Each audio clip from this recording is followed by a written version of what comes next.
Kami dari kelompok 3 yang beranggotakan Hardi Winatali 2041154, saya sendiri Tanal Feneng Saputra 2041178, Devin 2041215, Kendri Setiawan 2041210, Vincent 2041168, Jesslyn 2041130 akan membahas tentang tugas UTS kami.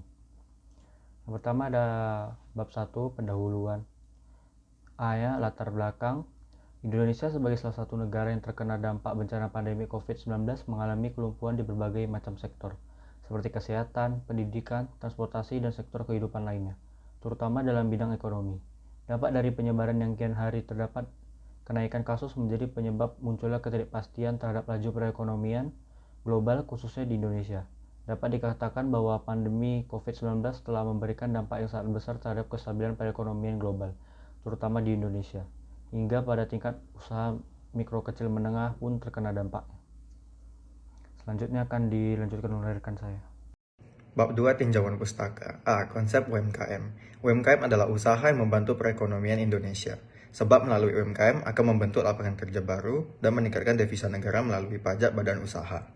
Pada prinsipnya perbedaan antara usaha mikro UM, usaha kecil (UK), usaha menengah UM, dan usaha besar (UB) umumnya didasarkan pada nilai aset awal, tidak termasuk tanah dan bangunan. Omset rata-rata per tahun atau jumlah pekerja tetap, menurut Tambunan 2012. Secara terperinci, konsep usaha mikro, kecil, dan menengah atau UMKM mengacu kepada Undang-Undang Nomor 20 Tahun 2018 tentang UMKM. Terkait dengan pandemi COVID-19, Han dan Nick 2011 menyatakan bahwa UMKM kurang siap untuk mengelola risiko. UMKM khususnya di negara berkembang tidak memiliki budaya dan sistem manajemen risiko maupun kelangsungan bisnis. Hal ini sejalan dengan yang dinyatakan oleh Liu, mengacu kepada krisis ekonomi 2008. Krisis ekonomi 2008 di seluruh dunia dan berdampak pada UMKM di hampir setiap negara menyebabkan penutupan UMKM secara besar-besaran, pengurangan skala dan jumlah usaha baru. UMKM rentan terhadap risiko bencana di 4 bidang: modal, tenaga kerja, logistik, dan pasar. Pengertian revitalisasi. Kamus Besar Bahasa Indonesia menyebutkan bahwa revitalisasi adalah proses cara pembuatan menghidupkan atau menggiatkan kembali. Revitalisasi adalah suatu proses atau cara dan perbuatan untuk menghidupkan kembali suatu hal yang sebelumnya terberdaya, sehingga revitalisasi berarti menjadikan sesuatu atau perbuatan untuk menjadi vital. Sedangkan kata vital mempunyai arti sangat penting atau sangat diperlukan sekali untuk kehidupan dan sebagainya. Pengertian diversifikasi. Diversifikasi pangan adalah upaya peningkatan konsumsi aneka ragam pangan dengan prinsip gizi yang seimbang. Diversifikasi pangan pada awalnya dikenal sebagai upaya perbaikan menu makanan rakyat yang sudah dimulai di Indonesia sejak awal tahun 1960-an. Berbagai upaya penganekaragaman pangan terus dilakukan hingga saat ini. Pada dasarnya diversifikasi itu mencakup 3 lingkup pengertian yang satu sama lainnya itu saling berkaitan. Yang pertama ada diversifikasi konsumsi pangan, lalu diversifikasi ketersediaan pangan, dan diversifikasi produksi pangan. Diversifikasi konsumsi pangan bukan merupakan isu baru, tetapi sudah dikumandangkan sejak dikeluarkannya Instruksi Presiden Nomor 14 Tahun 1974 tentang perbaikan menu makanan rakyat. Maksud dari instruksi ini adalah untuk lebih menganekaragam jenis dan meningkatkan mutu gizi makanan rakyat, baik kuantitas maupun kualitas, sebagai usaha penting bagi pembangunan nasional dalam rangka meningkatkan kesejahteraan rakyat, material, dan spiritual. Lalu, kebijakan dan strategi diversifikasi pangan ini dilaksanakan tujuannya untuk menyadarkan masyarakat agar bersedia dan sesuai dengan kemampuannya melaksanakan kegiatan diversifikasi pangan dan untuk mengurangi ketergantungan pada beras dan pangan impor dengan cara mengembangkan produk makanan yang berasal dari pangan lokal. Upaya percepatan diversifikasi pangan dalam jangka pendek dapat dilakukan melalui beberapa cara sebagai berikut. Yang pertama ada internalisasi, sosialisasi, promosi, dan publikasi rencana aksi diversifikasi pangan. Lalu yang kedua ada peningkatan ketersediaan pangan berbasis pada potensi sumber daya lokal suatu daerah dengan memperhatikan keseimbangan lingkungan. Lalu yang ketiga ada peningkatan kemampuan dan kapasitas sumber daya manusia dalam pengembangan diversifikasi pangan. Lalu yang keempat ada pemberdayaan masyarakat dalam mengembangkan diversifikasi pangan. Lalu yang kelima ada pemantauan pelaksanaan kegiatan diversifikasi pangan dalam rangka pemantapan ketahanan pangan. The flower of service. The flower of service ini terdiri dari core product yang menjadi inti bunga dan supplementary service di sekelilingnya, yang diidentifikasi menjadi facilitating atau enchanting. Service yang didesain dengan tidak baik bagaikan bunga yang kelompoknya tidak lengkap, dan akhirnya bunga tersebut menjadi tidak menarik. Jadi facilitating service ini terdiri dari information, order taking, billing, payment. Lalu enchanting service ini terdiri dari consultation, hospitality, safekeeping, exception. Facilitating ini diperlukan untuk service delivery atau sebagai bantuan untuk menggunakan core product. Information itu agar mendapatkan full value dari goods atau service, konsumen membutuhkan informasi yang relevan. Biasanya disediakan melalui website, aplikasi, frontline employee, browser, dan lain-lain. Lalu di sini ada order taking. Order taking ini dilakukan oleh sales personal, bisa melalui phone, email, online, dan lain-lain. Order taking ini disampaikan secara sopan, cepat, dan akurat. Prosesnya itu terdiri dari order entry on site, termasuk order entry on mail atau telepon, email, online, mobile app order. Lalu ada reservation or check-in seat, table room, vehicle or equipment rental, and professional appointment. Lalu application member in clubs or program, subscription service, lalu enrollment based service. Lalu di sini ada billing. Jadi billing ini adalah penagih yang tepat waktu mendorong orang untuk melakukan pembayaran lebih cepat. Bill itu harus jelas, informatif, dan terperinci. Lalu di sini ada payment.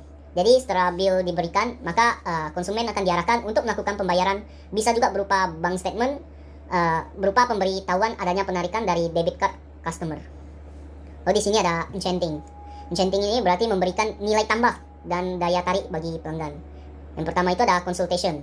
Jadi advice dari seseorang yang memiliki pengetahuan yang banyak dapat menjadi sebuah approach secara harus, karena membantu customer untuk lebih mengerti situasi mereka lebih baik dan memberikan solusi serta action program. Contoh konsultasi adalah customized advice, personal counseling, tutoring or training in service use, management or technical consulting. Lalu di sini ada hospitality. Jadi hospitality ini berupa layanan secara face to face, meliputi greeting, foods and beverage, toilet and washroom, waiting facilities and amenities, and transport. Lalu di sini ada safekeeping. Jadi safekeeping ini meliputi childcare, pet care, parking, courtroom, baggage handling, store space, brankas, lalu security personal. Exception, supplementary service di luar yang biasanya seperti special request. Contohnya seperti medical needs, personal disabilities, vegetarian foods. Lalu problem solving, kalau ada accident, delay, equipment failure, atau kesulitan customer menggunakan suatu produk. Lalu handling of complaint, suggestion, or compliment. Membutuhkan well-defined prosedur, konsumen harus dibuat agar bisa ngasih tahu ketidakpuasan, lalu over suggestion for improvement, atau pass on compliment, sehingga service provider dapat membuat quick action. Lalu di sini ada restitution. Banyak pelanggan ingin kompensasi karena adanya service failure. Kompensasi dapat berupa perbaikan berdasarkan garansi, penyelesaian hukum, atau pengembalian uang, tawaran, layanan gratis, atau bentuk pembayaran lainnya. Bab 3, analisis dan pembahasan. Yang pertama, profil mitra. Toko kue Serindu, toko kue yang ini bergerak di bidang kuliner yang berada di Kecamatan Pamijahan, Kabupaten Bogor, merupakan salah satu toko kue kuliner yang bergerak dalam bisnis kuliner makanan tradisional.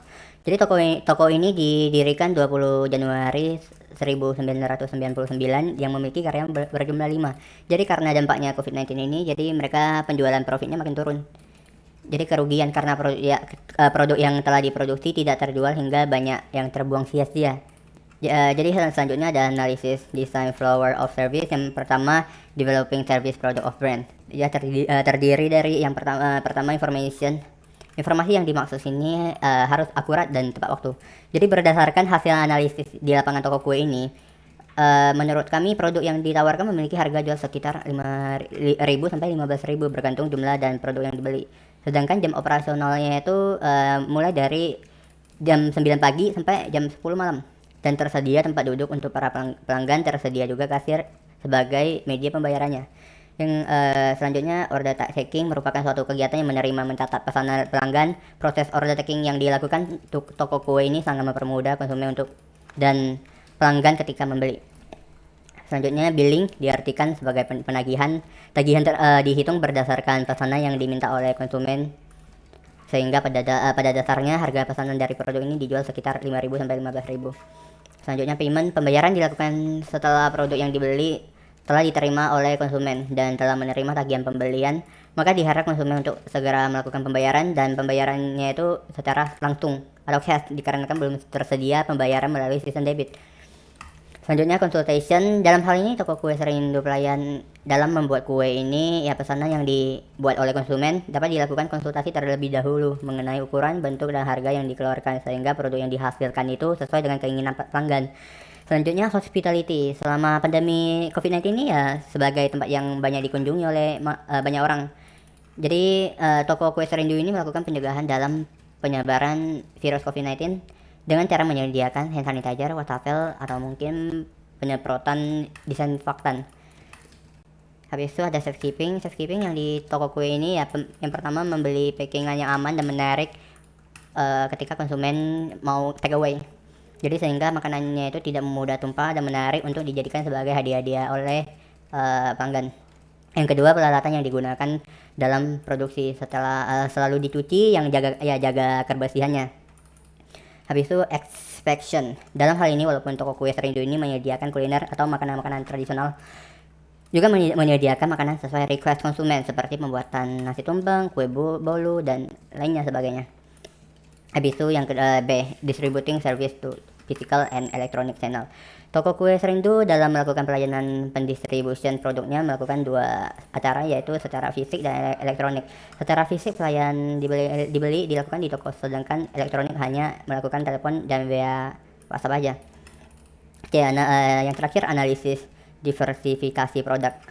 Agar produk yang dijual semakin beraneka ragam dan sesuai dengan kebutuhan konsumen, maka kelompok kami melakukan diversifikasi produk dengan cara mengkolaborasi makanan sehat dan dapat juga mencampur bahan-bahan yang dapat meningkat kesehatan seperti salad buah, sayur, atau boleh juga minuman-minuman sehat seperti susu kedelai atau lain sebagainya. Saya Vincent dengan NPM 2041168. Saya akan menjelaskan tentang analisis design flow of service yang dilakukan terhadap toko kue Serindu sebagai berikut. Yang pertama, developing service products and brands. Information. Informasi yang dimaksud di sini haruslah akurat dan tepat waktu. Berdasarkan hasil analisa di lapangan toko kue Serindu, pemijahan produk yang ditawarkan memiliki harga jual sekitar 5.000 sampai 15.000, bergantung jumlah dan produk yang dibeli. Sedangkan jam operasional dibuka mulai pukul 9 sampai dengan 10 malam. Dan tersedia fasilitas tempat duduk untuk para pelanggan, tersedia juga kasir sebagai media pembayarannya. Order taking merupakan suatu kegiatan yang menerima atau mencatat pesanan pelanggan. Proses order taking yang dilakukan toko kue Serindu sangat mempermudah konsumen atau pelanggan ketika membeli. Seperti konsumen atau pelanggan dapat melakukan pemesanan melalui via handphone atau WhatsApp. Dan dapat diantarkan dengan gratis, ongkos kirim jika berjarak 1-5 km dari tempat jualan dan pemesanan di atas 30.000. Billing diartikan sebagai penagihan. Tagihan dihitung berdasarkan pesanan yang diminta oleh konsumen. Payment, pembayaran dilakukan setelah produk yang dibeli telah diterima oleh konsumen dan telah menerima tagihan pembelian. Maka diarahkan konsumen untuk segera melakukan pembayaran. Dan pembayaran dilakukan masih secara langsung atau cash dikarenakan belum tersedia pembayaran melalui sistem debit. Consultation. Dalam hal ini, toko kue Serindu pelayanan dalam pembuatan kue bolu, pesanan yang dipesan oleh konsumen dapat dilakukan konsultasi terlebih dahulu mengenai ukuran, bentuk, dan harga yang dikeluarkan, sehingga produk yang dihasilkan sesuai dengan keinginan pelanggan atau konsumen. Hospitality. Selama pandemi COVID-19 sebagai tempat yang banyak dikunjungi oleh banyak orang, maka toko kue Serindu melakukan pencegahan dalam penyebaran virus COVID-19 dengan cara menyediakan hand sanitizer, wastafel, dan dilakukan penyemprotan disinfektan. Safekeeping. Safekeeping yang ada di toko kue Serindu ini pertama memberikan packaging yang aman dan menarik ketika konsumen membeli secara take away atau membawa pulang makanan tersebut, sehingga makanan yang dibawa tidak mudah tumpah dan menarik untuk dijadikan sebagai hadiah atau oleh-oleh. Kedua, peralatan yang digunakan dalam produksi selalu dicuci dan dijaga kebersihan, dan higienisnya pun terjaga. Dalam hal ini, toko kue Serindu sangat memperhatikan kebersihan peralatan dan lingkungan tempat kerjanya, juga termasuk peralatan seperti etalase, meja, kursi, dan peralatan lainnya yang dibersihkan secara berkala dan setiap harinya.